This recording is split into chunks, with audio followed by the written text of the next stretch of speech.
25 November ya pemirsa 2021 dari 12 kecamatan masih ada 4 kecamatan yang kemudian tergenang banjir.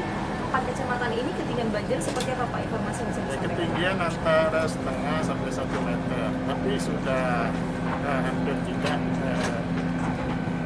permukaan lantai rumah penduduk karena itu rumah penduduk, jadi aktivitas bisa. Transportasi darat sudah bisa semuanya mereka. Artinya memang semua warga ini sudah tidak ada di pengungsian, semua sudah kembali ke rumah mereka masing-masing atau bagaimana?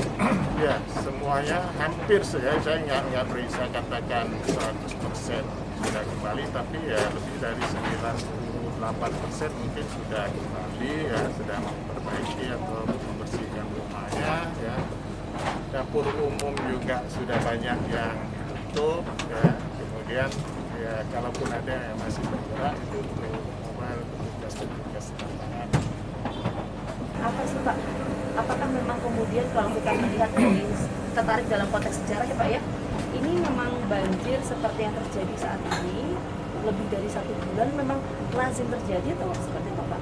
Kalau banjir di daerah Sintang, Wawi, Kapuasulu dan itu setiap tahun pasti ada.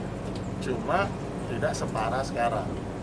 Kalau sekarang ini tidak hanya Sintang, sampai 5 kecamatan, 5 kabupaten yang lain pun parah juga. Ya. Tidak separah sekarang. Oke. Ini apa yang terjadi Pak? Nah, masalah kita tata kelola ekosistem kita ya harus dievaluasi betul ya. Apalagi Sintang ini daerah cekungan ya, daerah cekung, kemudian pertemuan antara Sungai Kapuas dan Sungai Melawi kalau nggak salah di sini ya. Nah, yang namanya pertemuan sungai itu berarti ada arus ini ya. Kemudian ditambah lagi daerah aliran sungai sudah rusak, kemudian catchment areanya sudah rusak juga. Artinya begitu hujan, air langsung ya tidak lagi terserap dengan cepat oleh di tanah ya, air keluar semua. Ditambah lagi penambangan emas tanpa izin, kemudian dan lain sebagainya, kerusakan hutan dan lain sebagainya ya. Nah, itu mempercepat sedimentasi, pendangkalan.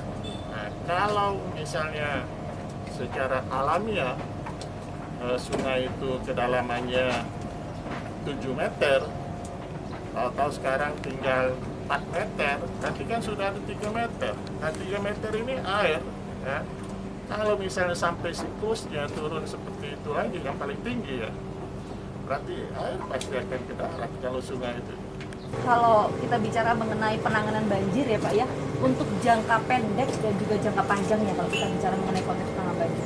Jangka panjangnya yang disampaikan Presiden, penanaman kembali catchment areanya harus dikembalikan pada ya. Teori awalnya harus ditanam pohon, harus banyak pohon ini untuk menjaga resapan air dan meningkatkan air supaya tidak semuanya lari ke sungai dan terbuang. Itu ya. Itu jangka panjangnya ya Pak ya? Jangka panjang. Oke. Untuk jangka pendek ini Jangka Pak apa yang bisa pendeknya dilakukan? kalau menurut Pak Menteri pasang geobag.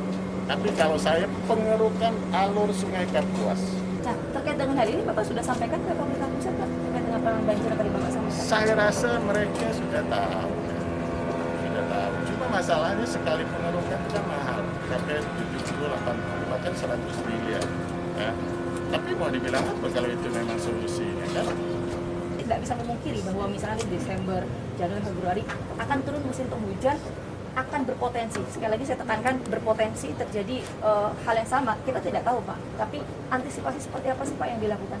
Nah, saya sudah minta ya pada mereka sekarang ini ya siapkan misalnya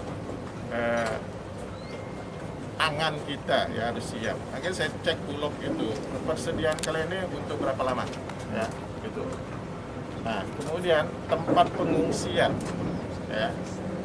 Tempat pengungsian yang dibutuhkan di situ apa? Ini ya kita harus siap. Saya bilang sewaktu-waktu kalau datang itu sudah siap. Ini tinggal di bawah sini, di bawah sini. Makanya saya sudah bilang daerah itu harus punya database tentang bencana itu. Ya. Kalau air ini banjir nih, kalau di sini kan banjir gempa kan alhamdulillah ya. Dan seterusnya. Banjir naik 1 meter. Rumah yang tergenang itu rumah siapa-siapa aja, di mana-mana aja. Ya. Siapa aja ya. Nah, naik 2 meter nih air nih, nah siapa-siapa yang tergenang, siapa-siapa ini, nah naik 2 meter lebih, nah siapa tergenang bisa harus diungsikan, atau tempat pengungsiannya di mana, nah kita sudah siap, peralatan sebagai semua sudah siap. Ya. Nah harusnya seperti itu. Nah kalau begitu sudah kita nggak panik-panik, panik ya banjir udah, karena yang ini naik 2 meter nih udah fungsi di sini, ini fungsi di sini. Oke, artinya segala fasilitas ini sudah disiapkan ya Pak ya? Sudah, Untuk kalau itu sudah. Saya menghadapi hal tersebut ya? provinsi itu yang tugas. Saya bilang saya tidak mau ya. Saya bilang sama Bupati sama ini ya. Satu saya bilang saya tidak mau ada cerita ya bahwa kurang beras, kurang ini, saya nggak mau.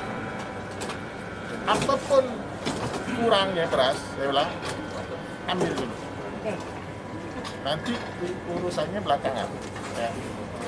Urusannya belakang. Oke, gini Pak Gub, kalau fasilitas memang sudah disediakan, sekarang yang lebih penting dan jauh lebih penting adalah bagaimana kemudian proses komunikasi dan juga pemberian informasi kepada masyarakat. Misalnya ketika BMKG ini mengeluarkan deteksi dini terkait dengan potensi banjir dan lain sebagainya, ini proses komunikasi antara Pemprov menyampaikan hal ini kepada masyarakat untuk evakuasi seperti apa Pak? Karena itu merupakan hal yang penting juga Pak. Saya BPBD Sintang saya lihat bagus ya, bagus ya.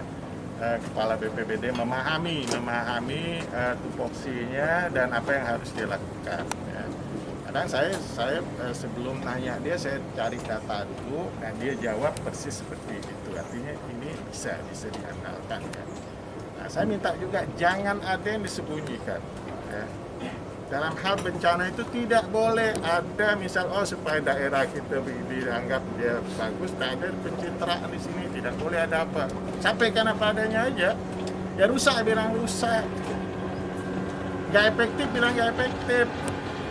Jadi proses komunikasinya seperti apa Pak? Proses pemberian informasi ke masyarakatnya agar evakuasi sebelum terjadi bencana. Sebetulnya media sosial cukup efektif ya untuk menyampaikan ini ya harus dilakukan oleh ketika banjir ini harus dilakukan. Ya, tapi kan nggak semua masyarakat nah, itu bisa masalahnya mengakses blank media spot sosial. di sini kan masih begitu ini ya. Nah, desa kades-kades itu sudah bagus ya. Koordinasi mereka kadus, kepala ketua RW, kades desa, kades ini bagus. Nah kalau ini sudah koordinasinya bagus, maka daerah itu penanganan pasti tidak ada masalah. Baik, terima kasih banyak Pak Gubernur atas waktunya sudah berbagi informasi bersama kami di Program Paguyuban. Semoga sehat selalu.